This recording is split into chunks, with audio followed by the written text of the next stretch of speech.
In 1994, two Americans answered an invitation from the Russian Department of Education to teach morals and ethics based on biblical principles in the public schools. They were invited to teach at prisons, businesses, the fire and police departments, and at a large orphanage.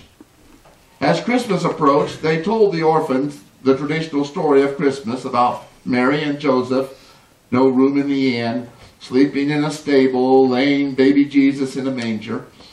The orphans and staff sat on the edge of their seats in amazement, trying to grasp it all. When they finished the story, they gave the children some small pieces of cardboard to make a crude manger. Each child also got a small square of a yellow napkin to be torn up for straw, and pieces of flannel for the baby and a blanket. As one of the Americans walked around watching the children busily build their mangers, she noticed Misha. He was about 6 years old and had finished his project. But in the manger were two babies. She called the translator to ask why there were two babies. Misha crossed his arms, looked at the manger scene, and proceeded to tell the Christmas story just the way he had heard it for the first time in his life a few minutes before. But when he came to the part where Mary laid the baby Jesus in the manger, he started to ad-lib.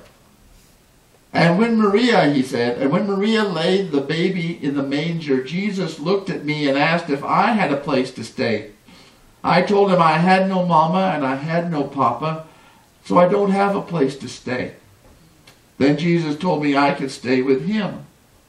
But I told him I couldn't because I didn't have a gift to give him like everyone else did.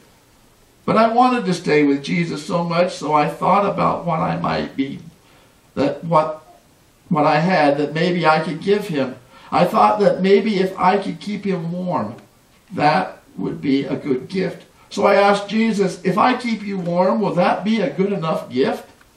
And Jesus said to me, if you keep me warm, that will be the best gift anyone ever gave me. So I got into the manger, and then Jesus looked at me and he told me I could stay with him for always. As little Mishnah finished his story, his eyes brimful of tears that splashed down on his cheeks, putting his hand over his face, his head dropped to the table, and his shoulders shook as he sobbed and sobbed. This little orphan had found someone who would never abandon him or abuse him, and who would stay with him for always. Luke 2:17-20.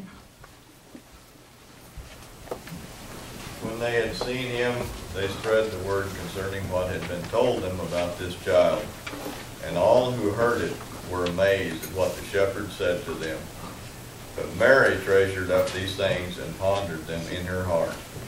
The shepherds returned, glorifying and praising God for all the things they had heard and seen, which were just as they had been told. Let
it